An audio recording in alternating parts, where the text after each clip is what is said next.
welcome back to another episode of JP and the Beanstalk. You bet. After a brief time away, the energy is back and full in the gym. Yeah, we are here. We have dealt with the summer disease. Yes, we are healthy now. I don't know what we're going to call it, but I think we should brand it as something. I mean, it's clearly targeting superhumans since it got to us. We'll call it the cool guy disease. That's what it is. Yes. Yeah. Because I only had a fever for like 10 hours and it was gone. Mm-hmm. Yeah. Hey, you kicked it so fast, it couldn't get you down. I mean, Try again, Joker. Yeah. Try again. To be honest, I don't even think I was sick, but... You were sick. Yeah. I was around you. You were sick. And then I got sick. Are they related? Yeah, No. probably. Maybe. It could be. So apologies for the time away, but listen, life happens. We're back. We're excited to be here. Full of, oh my gosh, full of all the energies. So it's just an absolute joy.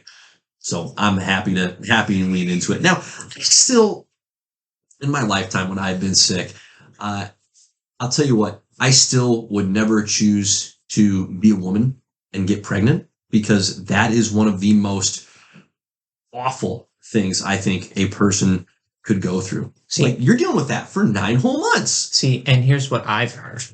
Okay. And this is from a woman who had 2 children. Yes. She said kidney stones was worse than pregnancy. Interesting. That might be a hot take, but I didn't say it. She said it. It was a woman who said it that had babies. Okay, and I want you to, you've clearly adopted this, and let me just affirm this for you. Never say it. Oh, no. You are correct. Let the woman say it. You don't ever say that. No, I will never. Don't ever step in I will never be like, oh. No. But what it did do, however, it made me even more terrified of ever getting a kidney stone. Because that was like, to be honest with you, I don't eat fruit snacks a lot. True. Because I heard somewhere, and again, I don't know if this is true or not. I heard somewhere that the more fruit snacks you eat, the more likely you are to get kidney stones. And my dumb ass never looked into it. I was just like, yep, that's it. If I stay away from the fruit snacks, I believe it. I'll be fine. I believe it. That's how crazy my head works. So, I think the best part, really the only good part about getting sick, is that once you recover, you have this brief but sincere period of time where you just appreciate normal. Really. Like, just, this feels great. Like, I really don't feel exceptional right now, but I feel normal again. And that feels amazing to me right now. Amazing. I'm way overconfident with what I could accomplish physically. It's not true, but that's where I'm at. Yeah, I get that way with like coughing specifically. Oh. Like I hate coughing. And then when I start coughing again, I forgot how good it was when I wasn't coughing. And I'm like, oh God, I hate coughing. Can't wait for this to be done. And then I never think about it again. Correct. So yeah. Cycle. No, that's great. Well, it's good to be healthy again. We are at the end of the summer, right? We're here at the end of August. Summer is officially concluded. Well, wrapped up. Let's call it official. It's official if we say it's official. Dang it, it's official. By the time this comes out, pretty much. I mean, September to me is when fall starts. Yep. College football has actually begun. It had its week 0, which Georgia Tech. How about Georgia Tech? Florida State. That's cool. It's too bad for you, except not really. Suck it. Week 0 is still one of the most bamboozling man-made rules ever. It's like, listen, we have week 1, but before week 1, we have week 0. It annoys me. It's foolishness. It's the same level of having a floor 13, but not having a floor 13. Exactly. You're like, just number it. Because to me, 14 just becomes 13. Yep. And then, so 14's the bad number now. Yeah. Listen, we're entering into the most magical time of the year. And don't be one of those dippies that has decided to stick your flag in the ground and go, listen, I think it's stupid how everybody loves the fall. That's so cliche. It's because the fall is the best time of the year.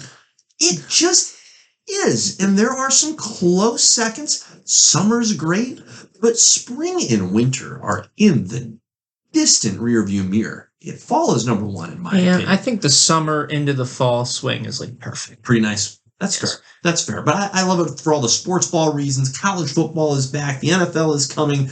Major League Baseball is getting into the playoff hunt. It's magnificent. I freaking love it. Campfires almost every night. Come on. It's perfect. It is. It's a good time to be here.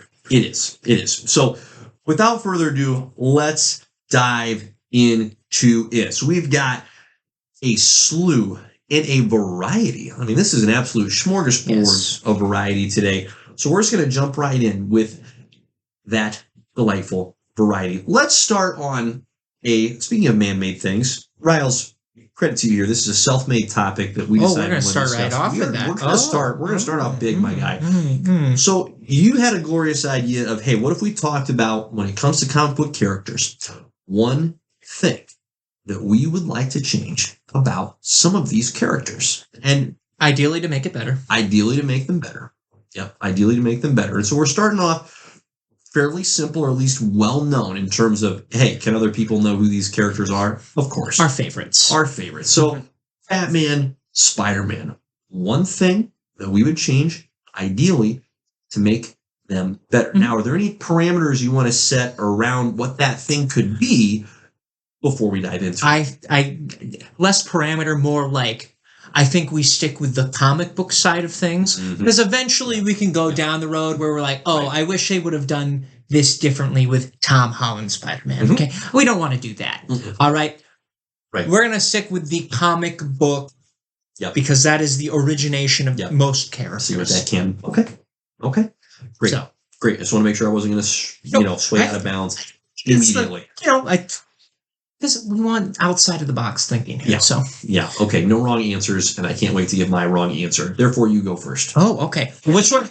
Here's the question. Do we want to start off with Spider-Man, or we want to start off with Batman? Start with Batman. We're going to start with Batman. Yeah, definitely. Okay, Batman. This is going to be a hot take. Ooh. Yeah, we're going to start right off with the hot take. Great, let's hear it. So, my whole thought process is I want the Joker gone.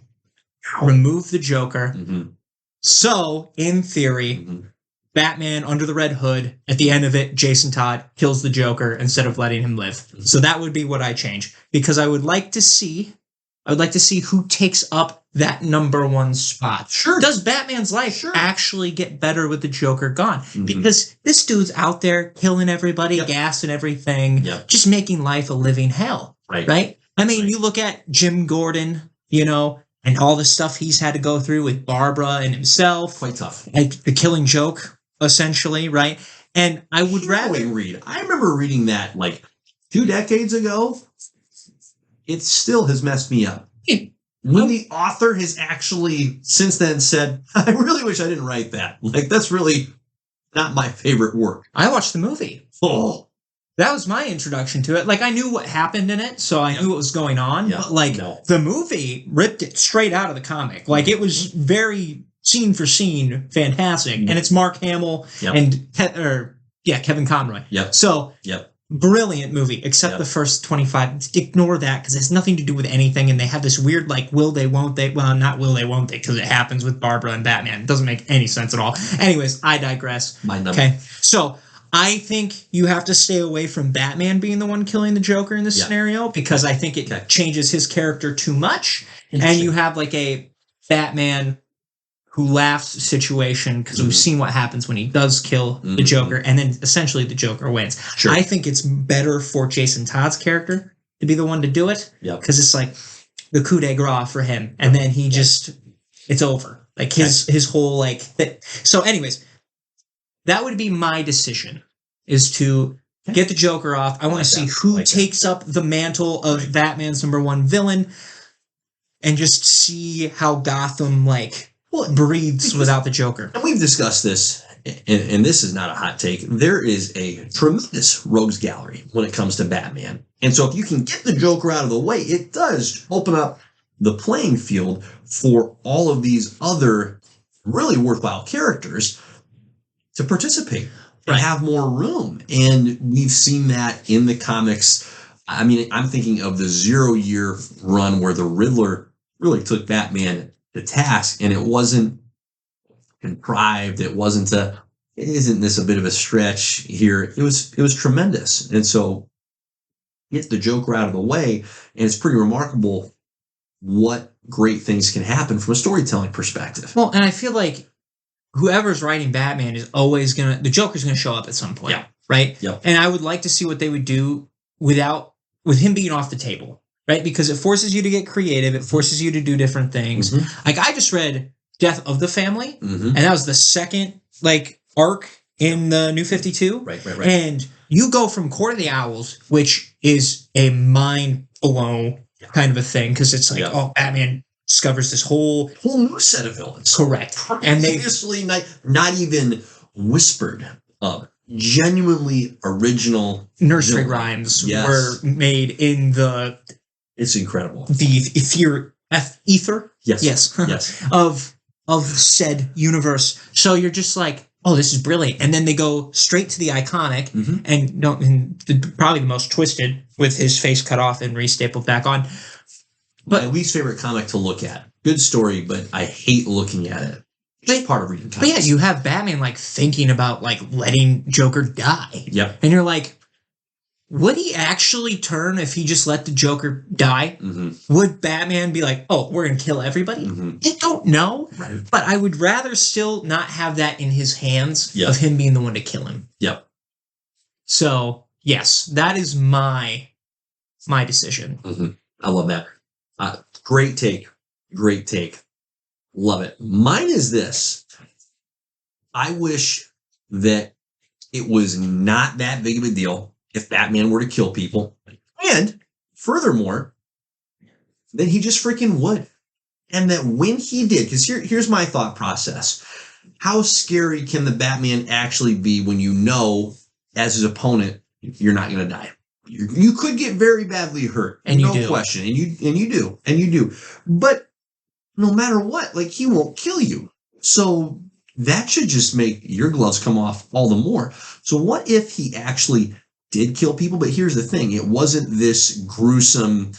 It couldn't be a flat out, hey, someone's murdered on the street and Batman did it. That wouldn't work, because then the police would have to actually go after him. Okay. So we're getting into the realm of this is even more unbelievable. But what if when he killed people, they just freaking disappeared? Like, they were just gone. So in other words, it wasn't like publicly known that he had killed this person, that he had killed this adversary. The Joker just disappears. The Penguin just disappears.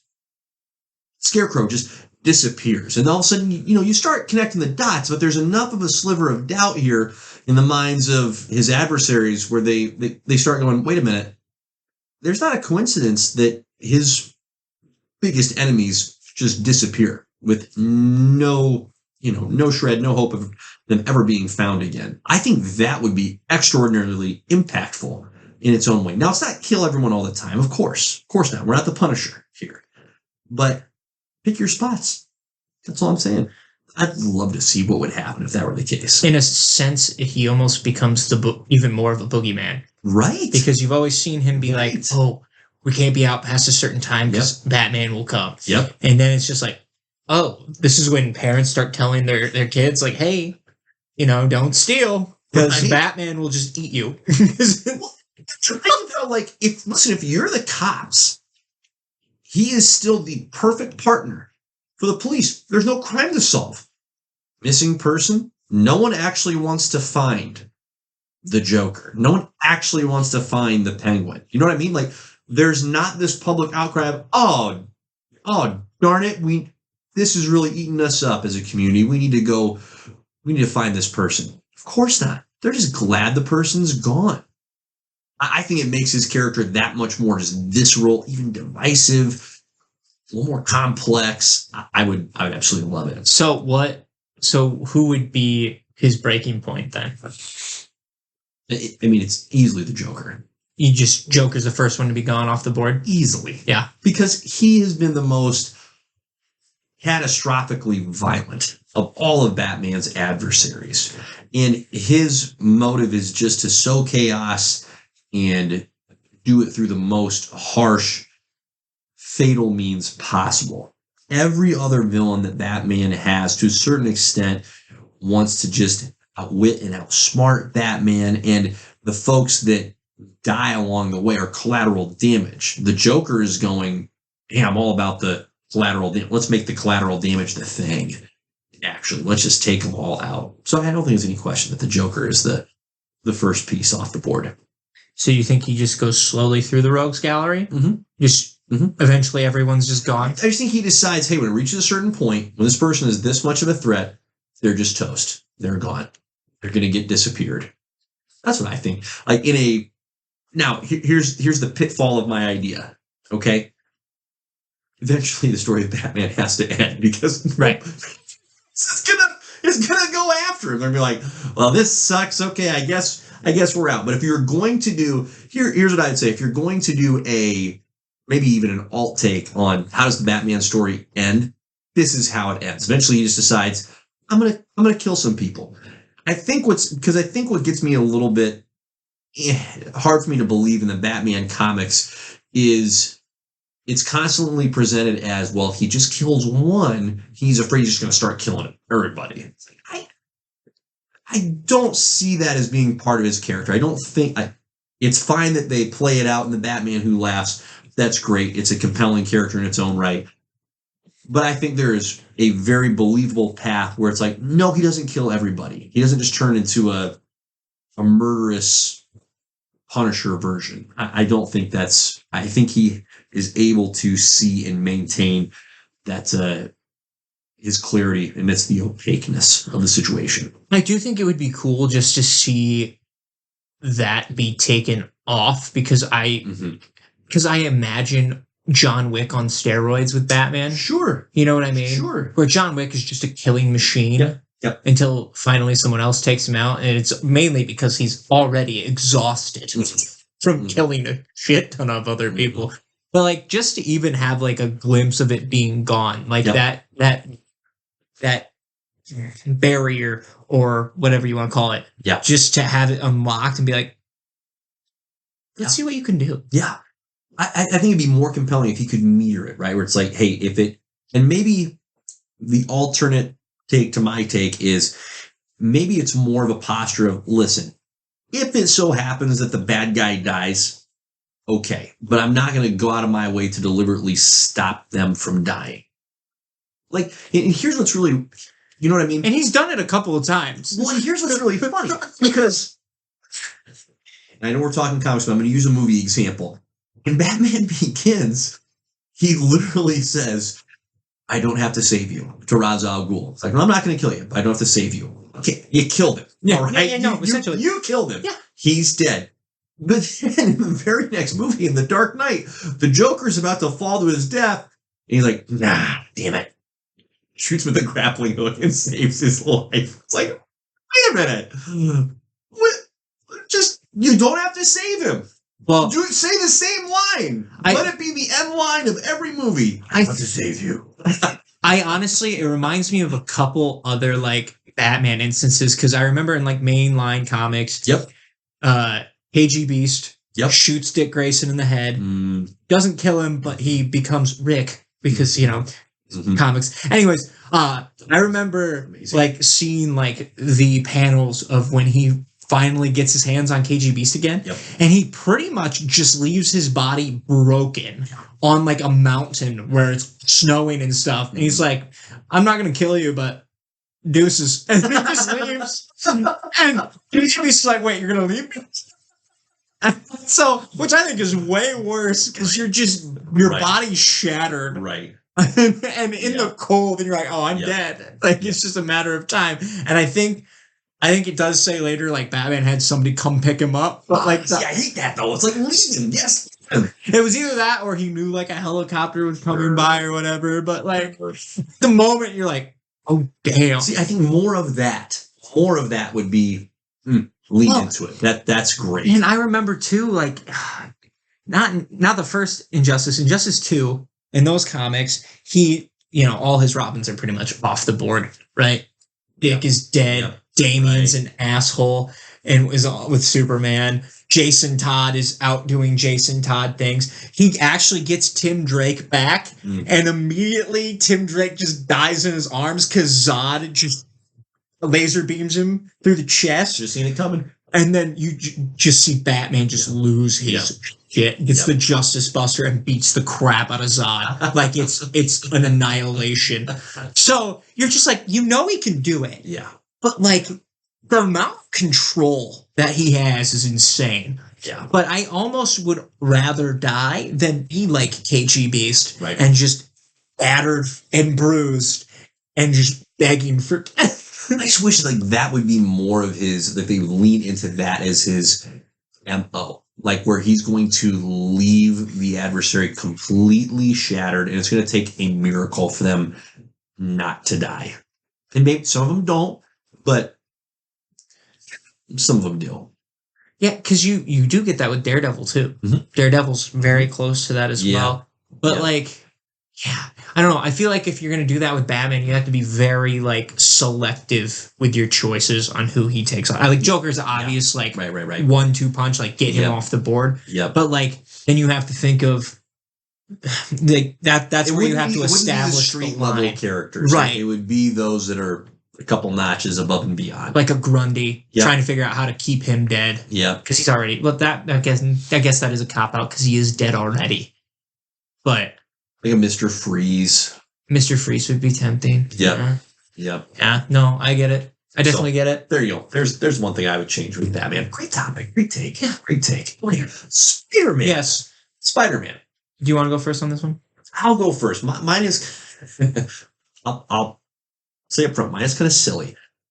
And it's also very sincere. So both silly and sincere. Because I have carried this torch for a long time.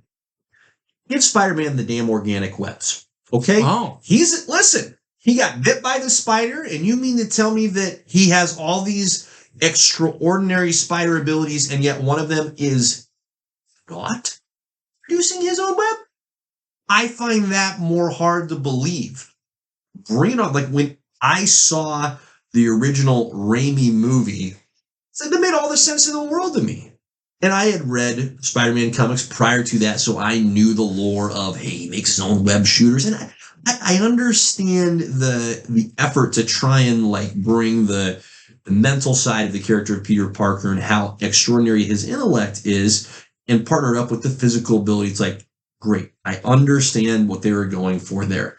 But I just find it just silly and inconsistent. It's like, if the guy's a spider, the guy is a spider. Like he produces his own dang web. Well, and it's weird because they've done it before. Yeah. I mean, Venom technically was the first time. Sure. I think Venom was the first time he had it. I think so. Organic. Yeah. Because he's like, oh, the suit can make I don't have to make webs anymore. Right. And then after that, though, you also had when he became like the other, like the spider, the chosen spider totem, and then he turned it down for whatever reason. I'm pretty sure he was shooting webs out of his wrists for that too. Gotcha. But like, if it feels like a simple like, just a little bit like, oh yeah, increase the spider power, but just a little bit. Right? Like he doesn't need. Don't get me wrong. He does not need 2 more sets of arms because that just looks ridiculous. Correct. Now we get into this is odd and uncomfortable. Right, but you gotta be careful with that line though, because then you don't want it to come out of his tuchus. Correct. Right. So like, because that's the other thing. Correct. It's like, oh, maybe it's has the web shooters so it can justify the hands and not the ass. Yes. So right. But yeah. I mean, it's totally acknowledged. It's already a strange and bizarre blend when you're merging man and animal. Okay, yeah, no doubt.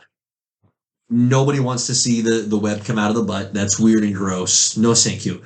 As funny as it would be. As funny as it would be at times. But no, I'm just saying, I find it a slightly unbelievable gap that it's like he has all these other spider senses, spider abilities to walk on the walls, which is just one of the coolest abilities of any character. So that's awesome. The guy can't, like, this is just a fundamental thing of spiders. They make webs. And I am not an arachnid expert. I'm sure there are some spiders out there that don't actually make webs. Maybe. I don't actually know. My foundational assumption behind a spider is if you're a spider, one of the things you do is you make a web. I feel like if you don't, you're not a spider. Right. So it's fine if someone out there is going, a spider doesn't make webs. Okay.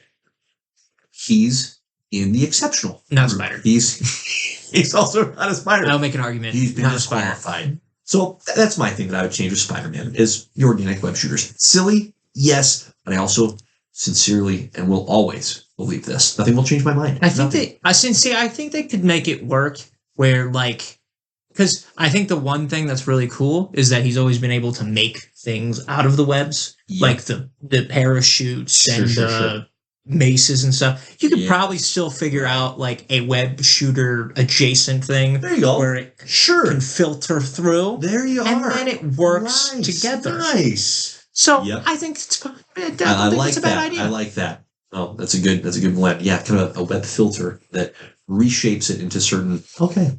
Yeah. Very cool. Okay, there you go. There's my Spider-Man thing. What would you change in Spider-Man? I just want Peter to be happy. I feel like in main continuity, they have gone out of their way to make Peter miserable. Because I feel like that they just think that's a staple of the character. He has to be miserable. So for me, I would go back and change the One More Day. Because to this day, it doesn't make sense to me. Aunt May, who is 95 years old and has nothing else to provide in comics, dies. And the devil himself is like, hey, I can bring her back if you give me your marriage. Your marriage will never happen. In what world does he say yes to that deal? In what world does his wife say yes to that deal? And in what world does Aunt May say yes to that deal? I feel like Aunt May would be like, no, I want to be with your uncle. Right? I've lived my life long and full. I'm good. Correct. Yes. And that was so great about the Spider-Man PS4 game. Okay? The first one. Aunt May, spoiler alert, dies towards the end. And it's like the main final straw of him going after Doc Ock because he's like, this is your fault. Yeah. Anyways, she dies. And guess what? In the next one, his character, still fine. Him and MJ, stronger than ever. He doesn't need Aunt May. They have already done their part in keeping the character grounded. They have passed on and bestowed everything they possibly could to Peter. And then they're like, you know what? Give me your marriage. Personally, I think Peter should have told him, nah, screw you. Get out of here. Because I think what they should have done for that moment is have Aunt May come in there and be like, don't even think about doing what you're going to do. Right. Because this is not what I want. This is not what your uncle would want. Right. It's my time to go. I'm going to go. You and MJ deserve to be happy together. And, they do reveal later that it's because Mephisto's scared of their child. Because their child will be the end game for him, which is hilarious. Anyways, so that's why he got involved. Freaking comics, man. So, I think you let him and MJ stay married. Let them be happy. Look, anybody that's not Mary Jane at this point that's dating Peter Parker, I don't care about. Because to me, you're always waiting for him and MJ to get back together. Correct. He could have made the argument for Gwen, but Gwen's been dead for 20, 30, 40, 50 years now. She's been dead for a very long time. And guess what? I don't care if they bring her back. Him and MJ are endgame. It's been proven that they are endgame multiple times. So let them be married. Let them have kids. I think Peter should be happy overall. Who doesn't want to see Peter Parker with kids, by the way? What a phenomenally hilarious dad he would be. Yes. And also think about it this way, too. Otto takes over Peter's body. What does he do with Peter's body? He establishes his own corporation. Then that you have Parker Industries. Let him have that along with being married. I want to see what Peter's going to do with having all this money for the first time. Sure. Right? Sure. Let him work with the Tony Stark and making the world better because he's been proven to be very smart and very intelligent. So I want to see that play out in Peter's life just as much as it plays out in Spider-Man's life. So I think it's absolutely ridiculous that we have to keep going through this charade. Well, I totally agree because it's so forced at this point. Now, I understand and I hear, I don't hear you saying, hey, change his origin. No, by all means, the origin is iconic and it works because you have a foundational tragedy that shapes the trajectory of this character. And this is part of what makes him a hero. It's how do you respond? How do you respond to a terrible event? Because you can't control terrible things happening to you. They happen to all of us. So that makes him relatable. But his response to that event is what makes him a hero. He owns up to his part in Uncle Ben's death. He accepts the responsibility and he vows to respond better and differently and more productively. And that's what makes him a hero. You don't need to say that this man's destiny is to be miserable. No.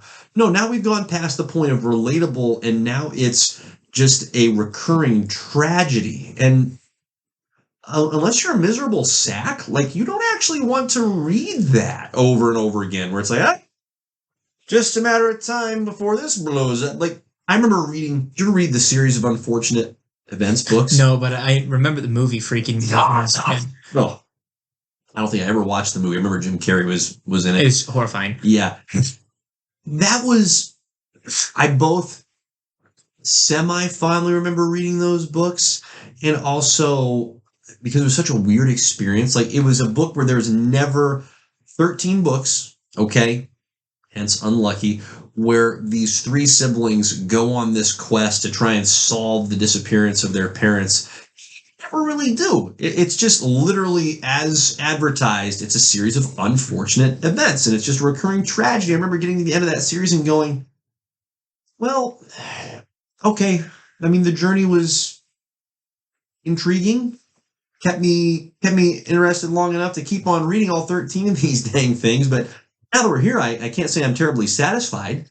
So, like, release Spider-Man. Release him from this. He can still go through crap, but he doesn't have to be this tragic character. Well, and here's the other thing, too, because you're stunting his growth as a character. Yes. It's stunted. You're exactly right. You have another character that is Spider-Man, that is younger, that you can kind of put through the ropes if you really wanted to in Miles. I believe Miles is doing way better in comics right now than Peter in the mainstream, right? It also proves its point, because I don't know if you heard of the series Renew Your Vows. No. Essentially, I believe it is an alternate universe, but it is where Peter is married and he has a daughter, and it's pretty much those three being superheroes together. Yep. It's been proven to work. It was a very popular series. Yep. So you can't tell me that people don't want that. Right. It's just, it also kind of goes with like TV shows and movies in general. Nobody, how often do you see like a show continue after the marriage? Yep. You know what I mean? It's a totally different dynamic at that point. Right. And you're like, oh, I want to see them happy, but you only see it for a very short time because everybody's so focused. Like, you can have problems that aren't relational or financial all the time. It's just going to be different. I think seeing Peter Parker as a dad would be awesome. Like, having his child as his sidekick, where he's like, no, I don't want you to be my sidekick. Don't want you to get hurt. And the kid is like insisting. And I'm pretty sure that's what happens in Renew Your Vows. Because it would be hilarious. It would be great. Because part of what makes Peter Parker such a great character, and we know this, is the banter. So, hello, stick that with a youth. Fantastic. Across the Spider-Verse is another great example of Peter B. Parker being a dad. And that's all he talks about as a kid. And they're like, we get it, Peter. You're a dad. Yeah. Right. So, it's just mind-boggling to me. That we can't just let him be happy. Yeah. Let him have a family. Yeah. Let these things can happen. Let him be successful. Yeah. And let the problems be, I can't find a cure for this. Or I can't figure out how to take this villain out. Yeah. Like, it doesn't have to be, my marriage is falling apart. Just let the guy be happy. Yeah. I love it. Great take, Riles. Great take. Well, hey, there you go. There is the one thing that you'd change. What would you change about those characters to make them better? We'd love to hear your thoughts. Okay, awesome. Moving on, let's get into some news recap. All right, so in the time that we were ill and have since recovered, D23, it happened. Yes. All right. Plenty of news we're not necessarily going to get into. Turns out there's going to be another Frozen movie. There's going to be another Toy Story movie. There's going to be another Moana movie. All those coming out at different times. So that's kind of nice. That's fine, I guess. Also, stop making Toy Story movies. We don't. Should have stopped at 3. Yep. Should have stopped a little while ago. And then when 4 came out, you should have stopped at 4. Golly. As soon as you incorporated a spork as a toy, that should have been a sign that you're messing up. Stop it. Yes, Chris. Stop it. They know it's an easy moneymaker. That's why they do it. Yeah. I get it. No question. Like, let it lie. So we're going to hit the big strokes that are most relevant to us. Oh my gosh. Also, I'm sorry, squirrel.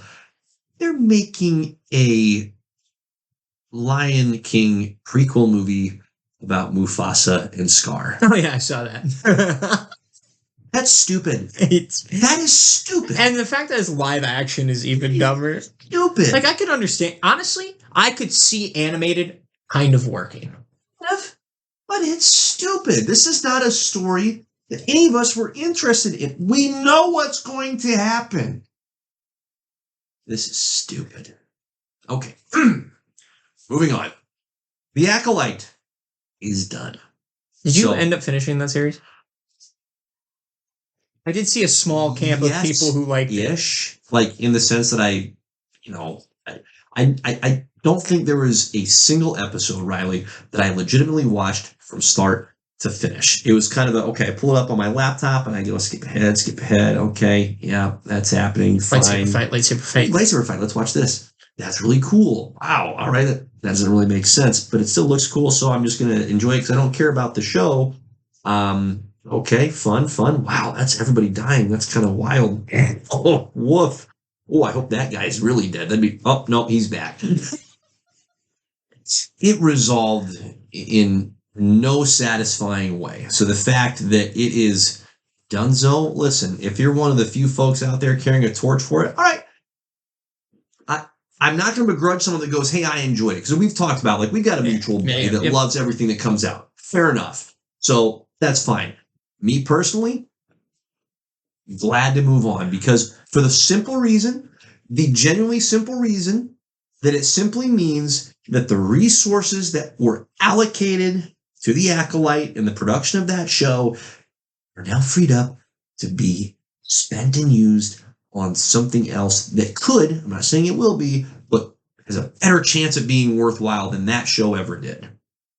I honestly would love it if somebody took some clips from that show and just lined it up with your explanation of it, where it's like skip. Oh, lightsaber fight. I would love that very much. It's just, here's what I don't get on board with. All right, there is a segment of the YouTubes, for example, that anybody can be a critic, okay? Anybody. I mean, technically we are. Anyways. Anyway, but I mean, like, anybody can just intentionally say, hey, I'm just going to call out the dumb in things. That's not a skill in and of itself. Right. There is more nuance to it. And I think, personally, a big part of being a above average critic is being able to say, hey, this wasn't good. Here's what it, therefore, should have been instead in order to be more effective. In other words, don't just say, hey, this was a problem. Almost anyone can do that. Can you provide the alternative for what could have been a solution, a better path forward? So, like, with the Acolyte, I don't think the concept in general was off base. Like, as far as, hey, this is a prequel show to the original trilogy, that in and of itself, that intrigues me. Some dark side activity, that intrigues me. But the execution was just, it's poor. Like, there wasn't an actual worthwhile story to tell. And therefore, none of the characters were exceptionally compelling. And the thing that continues, and maybe this Pandora's box has been opened and is just gone, but something that I genuinely cherish about Star Wars is that it used to be hard to use the Force. And now anybody can use it with, like, Jesus level wizard superpowers. It should be hard. It should be difficult. But instead we have all of these characters out there wielding it to devastating freaking effect. And it devalues it in a big way for me. So, Star Wars, love to see you make a comeback. We'll get into that here in a little bit. But the Acolyte's done. So, okay. Great. Hey, here's what's not done. In fact, here's what's coming. Daredevil, Born Again, coming in March of 2025. We're getting closer and closer. There was a trailer. They have not released it. Dicks! I know. Can I just say again? It is a dick move. Dicks! It has been weeks since D23. How dare you release a trailer to just the small sack of fools that are fortunate enough to be there, and the rest of us are out here going, hello, would love to see something. Yes. And they did show the villain. We will talk about that right now. Yeah. Muse. Never heard of him up until this point, but I saw now here I have a little bit on him right now because I googled it. I was looking for my book, and it's not in here, and it's a shame. Anyways, he is a serial killer who also is an artist, so that's fun. And so I'm assuming he paints with blood. Anyways, his powers. This I just read. Muse's body, this is according to the Marvel database wiki. Anyways, Muse's body acts like a vortex which can pull in every bit of sensory information around him, making even Daredevil's enhanced senses hard to target. Okay, that's badass. That's pretty sweet. That's badass. So this dude is gonna be a force. Because I believe what they said in the trailer, or what the people that watched the trailer summed up, they're pretty much like, yeah, so Daredevil and Kingpin are gonna pair up together in this season to take this guy out. I'm like, all aboard. All aboard. Punisher is back. That's gonna be dope. Don't know how he plays into this. Right. I'm super psyched. This should be, I heard the violence. I believe Vincent D'Onofrio said the violence for this season is even a 1-up on season 3 of Daredevil. And I'm like, thank God. Yep. We're back, baby. Yep. We're back. Yep. I'm so excited. Your thoughts? No, I totally agree. I think it is reassuring that, and I don't know entirely what to attribute this to. I think it's probably usual multiple factors. Okay. And one of which that is not small is that the Deadpool Wolverine movie. Now that this show has been in production and is coming to the end of its production path after Deadpool and Wolverine came out. But as I'm trying to connect the dots kind of behind the scenes here, Marvel knew they had something cooking with Deadpool and Wolverine, and it's an R-rated, violent film.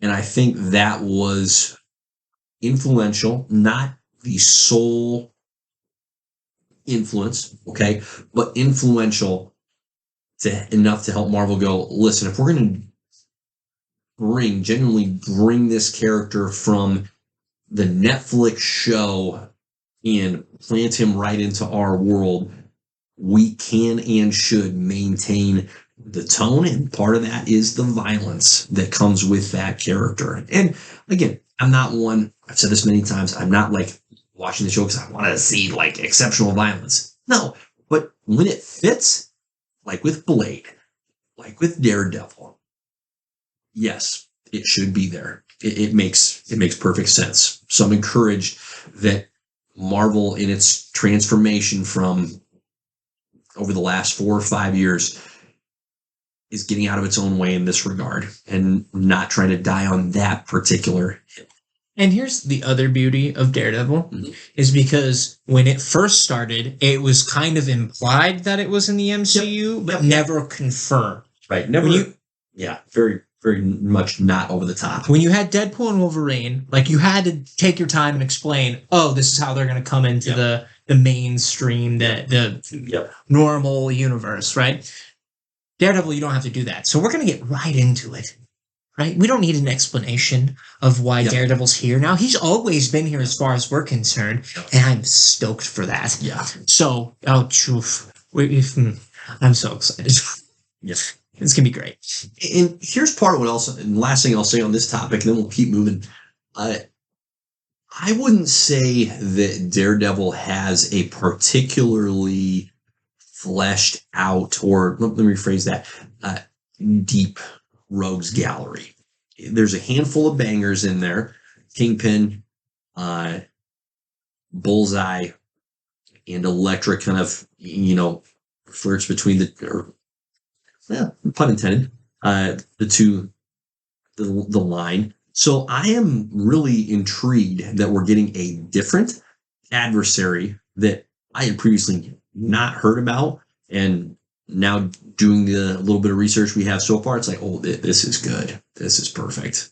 So pretty great. Love to see that happen. It's going to be dope. Yeah, it's going to be great. So just give us the trailer, please, preferably before the next pod, because I'd love to see it. It would be perfect. I'd love to see it. Honestly, it'd be perfect. Yep. Speaking into existence. It's going to happen. All right. Okay. Hey, positive Star Wars news here, in my opinion. Out of D23, we got a trailer for The Skeleton Crew. Riles, is this going to be good Star Wars show? I'm indifferent. Yes, you are. Yes. I watched that. I watched a minute and a half. I was like, it's here. I got no skin in the game. Now, I already called a twist because they're like, oh, Jude Law's here, which great. Fantastic actor. And they're like, oh, you're a Jedi. He's not a Jedi. I'm already going to tell you right now, he's not a Jedi. He's the bad guy. Not confirmed yet, but I'm guaranteeing you that's a twist. So if it happens... Look at you calling your shot. Date it August... away. Well, this comes out tomorrow. So August 26th at 6 a.m., it is publicly official that I have called the entire plot of The Skeleton Crew. I love that. So, yeah, I to be honest, there's not enough there to be like, oh, kids are in space now. You know what I mean? Yep. Like, there's no oh, here's the journey. Yep. They didn't see they see a dead body, but is that the dead body that's like, oh, we gotta go fix this? I don't know. We don't know. Sure. And so I'm like, who cares? There's a bunch of kids. Yay. Yeah. I think it looks like a lot of fun. Timeline wise, it's supposed to be, after Return of the Jedi, approximately around the time as the first season of The Mandalorian. Okay. Was the main planet Coruscant? Is that where it took place, where the kids were? Is that where it was? You know what? That part I don't know, but I wouldn't be surprised. That's the only planet that we've been introduced to where that semi makes sense. Yep. Good question. But it's like legitimately a suburb. Yeah. Like it was just a suburb. Yeah. Some of the design elements, no question, they're odd. Like I feel like you're trying too hard to make this relatable to kids of now. It's like, that's not what Star Wars needs to be. Like Star Wars is supposed to be. It's like their parents fantastical. Right? Their parents had to go to the job in the big city, right? And just let the kids hang out and go to school. Yeah, it's like, okay, great, yay. It's what I want. Real life and my Star Wars stuff. Right? It's like no. You're missing. Don't do Goonies. The whole thing with Goonies is it was the real world and it was this fantastical adventure. Don't take the fantastical world and make it the real world. That's not what we're going for. So I am not holding a torch for this show as this is going to be great. I think it's going to be worthwhile. There's the Lukiest of lukewarm endorsements I could possibly. You have more hope than I do. There you go. For me, it's just like it's going to be right along with the Acolyte. Oh, that came out. That's the thing. Yep. I think there's more hope for it. But moving on, last bit or a couple last bits of news here from D23, or really last bit of news. Ironheart. Hey, it's still happening. Now it's not coming out till September of next year, so we got a whole 12 months to wait. Listen, coming out of that Black Panther Wakanda Forever movie, I thought Riri Williams was a worthwhile character. It's like, I'd like to see that character more. I think it's a shame that it's going to take us this freaking long to get back to her character in some kind of a meaningful way. But if the final product is, and the story is that much better off for the time that we've had to wait, okay. I will not complain. At least much she's more than I already have. Properly built. Compared to the other movie ones. First, right? Yep. As opposed to the other way around. Yep. Where we're introducing the show. It's like, no, we're going to introduce you in the movie. And not make you the main thing right out of the gate. Yes. What a novel idea. Because otherwise that character would have died on delivery. Yep, right on the vine. Would have just been toast. So, there you go. Ironheart, still happening. Additional little bits of casting news here. Didn't come out of D23, but nonetheless, still relevant. James Spader coming back as Ultron. This is going to be sick. I hope they bring him back and, actually, towards the end of it, just unleash him into the world again. Yeah. Because they never... Because Ultron never should have been completely squashed in the span of one movie. And I believe they never kind of implied that he wasn't, right?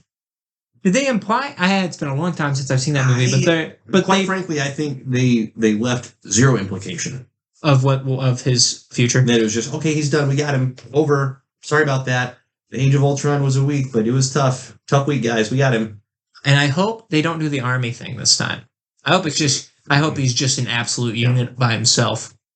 Mm-hmm. That'd be great. Mm-hmm. So that's great. Out of all of the villainous characters that they did away with in haste in the first few phases, Yeah, bring him back. He needs to be a recurring problem. And Spader's voice for Ultron, freaking perfect. It was perfect. Yeah. Do say what you want about Age of Ultron, the movie, because it was still a good movie. It was still a good movie. Yeah, enjoy that movie a bit. Yes, he was the highlight. Yeah, he was the best part. Yeah, he was. It's fantastic. He was great. So that's fun. Your guy Kamal, help me with the last name. Kamal Nanjiani. Kamal Nanjiani. Booster Gold? Yes, I'm 95% sure that was confirmed. Look at DC jumping up here from the top rope, coming down with the elbow slam with our guy Kamal. An inspired casting choice. For any of you who are wondering, who is Booster Gold? What is his character like? If you've seen Kamal in anything, that, my friends, that is Booster Gold. So I think that's fantastic. He is a delightfully entertaining person. Perfect for that.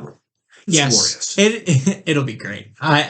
He was great in Eternals. So yeah, he did a great job in a not great movie. Yes. With his character. It has not been official yet, but it is pretty much official. Yeah, from what I understand. So. Yeah, and here's the deal: like we sit here, August 2024. We're on the cusp of some, dare I say, new DC content. I almost said good, but who knows? It's going to be new. Will it be good? There's hope. We're entering a new age. That next Superman year. Symbol stands for hope, and I'm buying into it. I think you knew where I was going to go with that.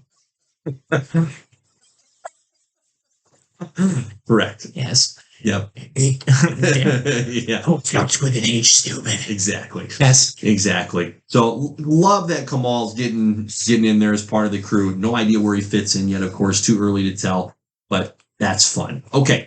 Now, quickly, and I don't want to dwell on this for too long, but we do need to, now that we're at the end of the summer, just do a quick recap here. Heading into the summer, we prognosticated that, hey, this is going to be a little tough on the ye old movie front. And now that we're through the summer, I would love to say, my gosh, we were pleasantly surprised. I didn't see that one coming. That was great. Or how about that one? That was also such a delight. For example, Top Gun Maverick, when that came out a few years back, genuinely surprised me. I remember going to that movie thinking, I'll be entertained. It's a fucking banger of a movie. That's a great movie. We did not have that in this summer of bummer of 2024. We had what we thought we were going to have, Deadpool and Wolverine.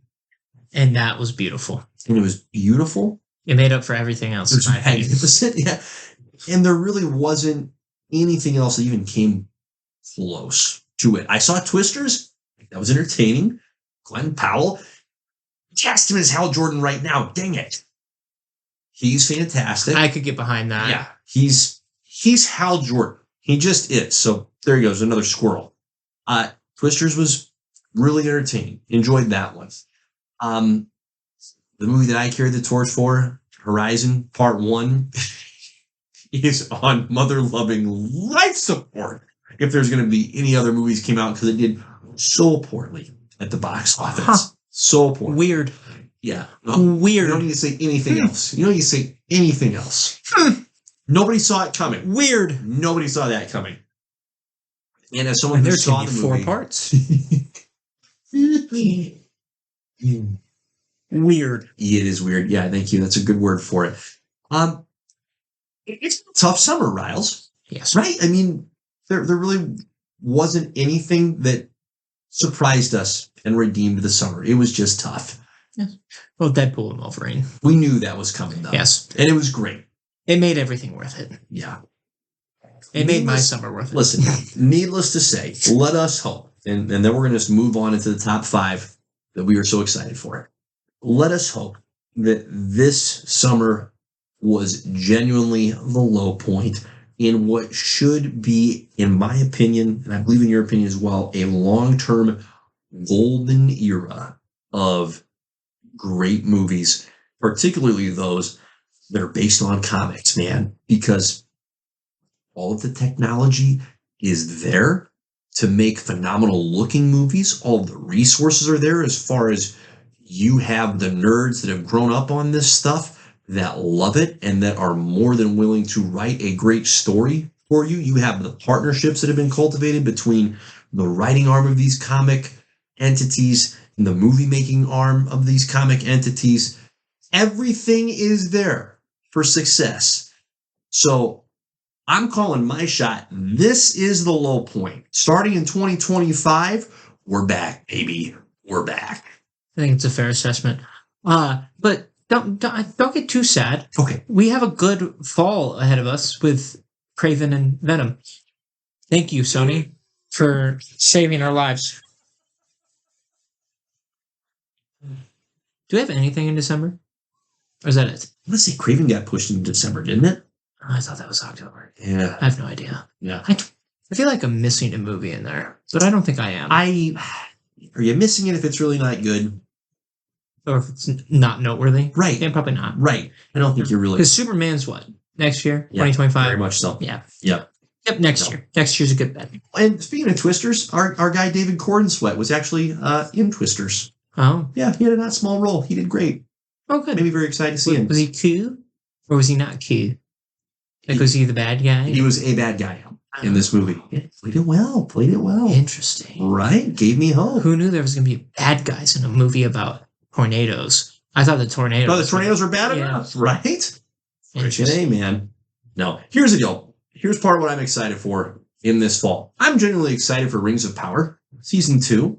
Okay? Yeah, Season 1, I enjoyed it a great deal. And again, if you're one of those sad people that's like, it was bad, you're dumb. It was not bad. I'm not saying it was the greatest thing ever made, but it was exactly what I hoped it would be. It was entertaining Lord of the Rings content. And if you're saying, oh, it wasn't true to the source material, shut up. You did not read the source material. None of us have, because it's not as good as the Lord of the Rings and the Hobbit. So nobody got around to reading it. So they can do whatever the frick they want, as long as it's entertaining and a good story. You know what Season 1 was? Season 2 is hopefully going to be. We will see. So I'm looking forward to that. So come at me if you didn't like it, except don't, because you're wasting your time. Go back in your hole in the ground. Come at me if you enjoyed it. I'd love to talk to you about it. What a great show. He's an angry elf. I am angry. I got fired up.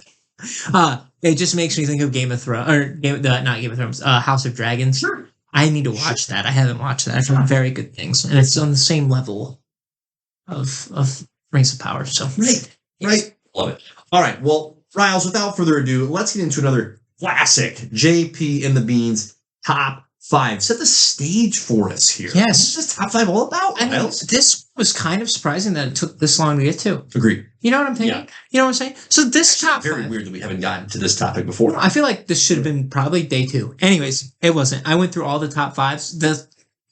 If you think about it, it was very we didn't get into our top 5 heroes until top 5 number 14. so just think about that. Yeah. Anyways, said, why don't we just do our top 5 superpowers all time? This is a superhero podcast. Yep. We talk about comic books all the time. Right. We're talking about cool powers. It's an essential part of a hero. Yep. Unless you're Batman. Yeah. Let's just get right. His superpower is money, but I digress. Okay. Wealth and rage. What is our... Yes, that's true. Inventions. So let's do our top 5 superpowers. Jordan, why don't you kick it off? Okay, I love it. Now, I chose to approach this from a kind of particular perspective of what superpowers would I enjoy having. Oh, that's what I did. Yeah, absolutely. It's what I want. I don't care what, in general, powers, I have to be the greatest strength. Oh, yeah. Super strength is number 1. No, what do I want? Yeah. We pick the selfish decisions. That's what we have to pick. That's our job. Yeah. But I'm also going to say this is going to be by far, the most fluid of any top 5 I've ever done, where number 5, in other words, could be number 1. Number 1 could be number 5 very easily, because I think these would all be a great deal of fun. Okay. So without further ado, I think that shape-shifting would be a phenomenal power to have. Yeah, it would be goated. Phenomenal. And I'm thinking in the vein of Martian Manhunter, Mystique is an obvious one, Clayface. But particularly if you're going, hey, I want my field of work, espionage, right? Mm-hmm. Like, sign me up as a super spy. I'm your guy. Or am I a guy? What if I'm something else? I can be anything you need me to be. Incredible. You Dr. Seussed it for a little bit there, but you did rhyme. Thank you. So the ability to shapeshift at whim, I think, is a superpower that takes creativity. It takes some real strong intuition, some quick on the toes thinking. And I love that it's not just the physical shape that transforms, but you think of like the various accents, the voice tones, the mannerisms. Because just because you look like a certain person, if you don't behave like that person, you're very different. The people that know the true person very well are going to be thrown off. So you have to nail the idiosyncrasies of that person. So that's what I'm going to say is my number 5, shapeshifting. Cool. Yeah. So my number 5, I picked Spidey Sense. I like the idea of just knowing when danger is around. Sure. Prime example, and I think this is arguably one of the best scenes in all of the Spider-Man movies with Spider Sense. Okay, I'm getting my Trump hands going. Honestly, is when Spider-Man No Way Home. Yep. When Norman Osborn is no longer there, and it's the Green Goblin persona taking back over. Where Peter's like notices something's wrong, but he doesn't know exactly what it is, and he finally like pinpoints it a little bit, and that's when Green Goblin like makes his move because he's like, oh, he knows. Yep. It's brilliant. It is. Like, yes, Far From Home, when he's dodging all the things and closes his eyes, and the final fight against Mysterio, that's great too. Yeah, that's a cool use of that power as well. But I think it just goes to show how, like, pinpoint accurate that Spider Sense can be, as in, like, oh, it's almost like a metal detector for danger. Yes. And so you're just like... It's an intuition. It's not just a radar. Right. As it's deployed, as you said, against Mysterio. It's an intuitive piece. Yeah, I think it's brilliant. Yeah. So I would like to know when things are going off around me. You know, I can dodge a bullet going through the air and just be like, ha, you didn't get me. So that's my number 5. I love that. Spider Sense. That's great. What's your number 4, my guy? My number 4 is healing factor. Okay. Like Wolverine. Yep. Like Deadpool without the cancer. But like, you know, I like the idea of losing my arm and it just comes back. Sure. Right?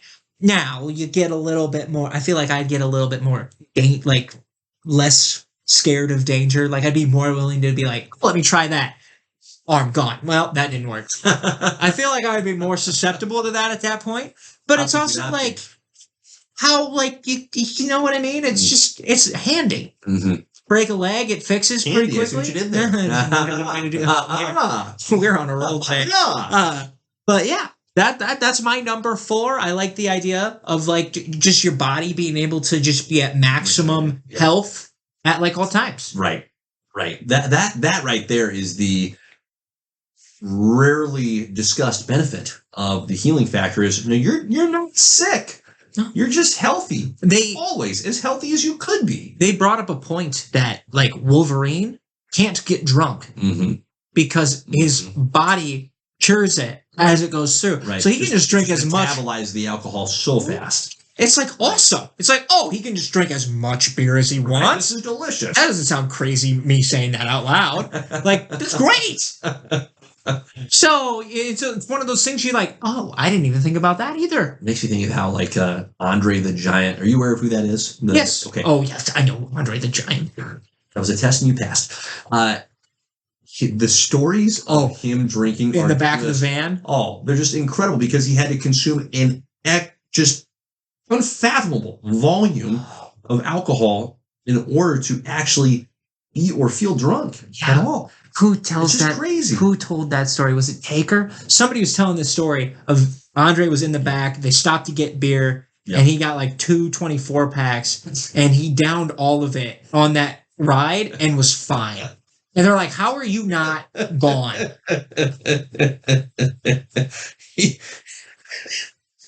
One of my favorite Andre the Giant drinking stories is how if he did drink too much and he would pass out on the floor, they just had to leave him there. Yep. Nobody could move him. He's too big and heavy. Like, we actually can't move this person. We have to wait for him just to wake up and walk off.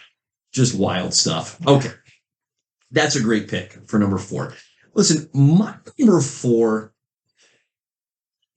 is super speed. Not strictly speaking because of you can run fast. That's fine. All right. But also pretty vanilla. What I have always been more intrigued by is for as terrible as the Flash movie was, and it wasn't good, it had its moments, right, where it showed the creativity of, hey, what does the power of super speed provide for you in terms of other abilities, like the ability to phase through solid objects. That's wild. I remember in the Flash TV show, one of the characters that had super speed used his super speed to just like crush the heart of an adversary, right? Like just reach into. That's freaking dope. That's incredible. It's terrifying. It's scary, right? And so I think there's just a lot of creative just additions that come with that ability that I'm like, hey, that'd be pretty sick to have. What would be unfortunate is that, yes, your metabolism is burning so hot that you would need to eat like absolutely crazy. So if you have a phenomenal budget, hey, no problem. You're okay. But you just steal hot dogs. Sure. Who's going to stop you? Who's going to know? Nobody. Going to Pete's Ranch, take the whole tray of chicken. Interesting. Yeah. This just got even better. Okay, we got a new number 1. But anyway, that's my number 4. Okay. Oh, dude, I would love Pizza Ranch. Oh. It's been so long. Oh, it's same. It's been too long. All right, this one I'm gonna throw it out there, and I will totally acknowledge this is far too broad, but I'm still kind of percolating on what precise avenue of this ability I would like. Okay, magic. Huge. Oh, that's so broad. Too broad. Pop too out. broad. Pop out. No, I just haven't made up my mind yet. I can't figure out. It's so broad, I'm overwhelmed. But I know that I want it. It's like, okay, so do I want it in the Shazam sense where I'm kind of magic adjacent, but I have this alter ego where I can shoot lightning? Do I want to be an actual freaking wizard? Well, Dr. Fate, he's pretty fantastic. Except he loses his mind. Yeah, the drawbacks are pretty significant. Doctor Strange, it's like that. Yeah. Yep, except he fights some really scary things. So do I really want that? I'm not so sure anymore. So, but I'm also very intrigued. Zatanna's fantastic. So she has to talk backwards all the time. She has to talk backwards, but there's so much potential there. Yeah. There's so much potential. I'm just intrigued by the broadness of it. I'm like, I want to dive in and let's go nuts. I would go crazy. I really shouldn't be allowed to do it. So I think I'd go the Constantine route. Yeah. Yep. I think that'd be the way to go. Yeah, the Etrian and the Demon, that'd be a great. Yeah, but you don't get to be the demon. You're switching spots with the demon. I understand, but let me have it. Literally, it's the worst because you're like, oh yeah, let me get badass real quick, and then you just sideline. You're just gone. I don't even know where he goes. What intrigues me though is, okay, so you take an OP character like Superman, right? Kryptonite is well known as his greatest weakness, except is it? Actually, it's magic. So I love that magic has this way of getting behind and getting beyond the alleged OP superpowered characters. I think that's pretty phenomenal. So vastly too broad. Totally acknowledge that it's ridiculous. Pop out. Magic. Wrong. My number 3. Your number 3, please. My number 3. I also said super speed. And one of the things I think about is I don't know what comic it is in, but it's the Flash, and pretty much this apartment building is either on fire, it's falling apart or whatever. He saves everybody out of it, reads really quick how to build an apartment complex, and then rebuilds it within 5 seconds. Yep. Crazy. Do you know how fast him and Superman play chess? Oh, they play 100 games in 5 seconds. I think that's just incredible. Yeah. Yeah, your mind starts to break. And you definitely have to go the speed of the Flash, right? Because eventually, you can also time travel with it. That's a good point. If you're on the treadmill. I brought that up. You're right. So, I mean, he goes that fast. Mm-hmm. It's just crazy. Yep. So, I would take super speed at 3. Great. That's great. Now, number 2, I also have shape-shifting.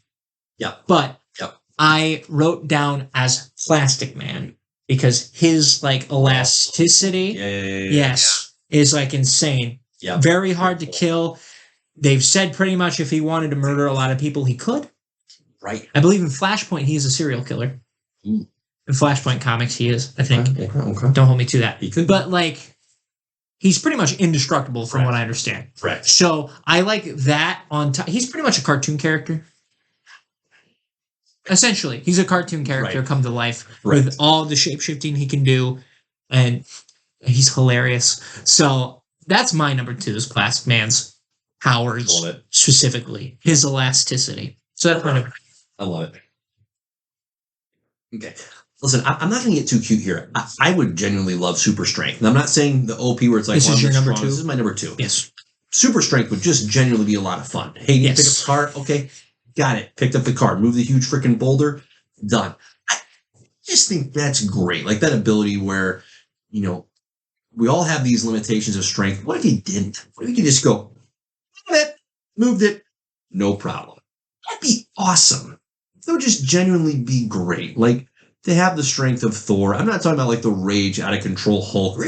Take Luke Cage, right? Spider-Man. That would, I don't know why. It just puts me at ease, actually, to have that in my back pocket. That would just be fantastic. Yeah. The only thing you'd have to think about is the precision. Because there's some precision that goes into it. Like, if you wanted to lift a house, you have to be very careful how you lift the house. It's going to fall apart. Yes, exactly. You would crush it, depending on how sturdy the house is. You know what I mean? Yeah. But yes, I agree. Yeah. There's nothing more fun than playing a video game, like a superhero video game, and then picking like the Hulk, and then just taking a car and smacking somebody with it. It's easily like the least nuanced answer I could possibly give on this list, and yet I think also easily one of the most satisfying. No, it's beautifully simple. Yeah. So that's my number 2. Is super strength. Moving would be great. Mm-hmm. Yeah. Mm-hmm. Go pro. Great number 2. Go freaking pro. Mm-hmm. Okay. Did you give your number 2 already? Yes. Okay. Very good. Sorry, your number 1. Had a mind fart. No, my number 1 is teleportation. Yeah. That would just be a blast. Ever since I saw X2 with Nightcrawler, I'm like, that is just the freaking coolest ability that there is. I'm not saying the best, but it is the coolest. The ability to just be in a different place instantly like that. Awesome. And part of what I also enjoy about it is obviously it can be an individual power, but hey, you need to help someone out?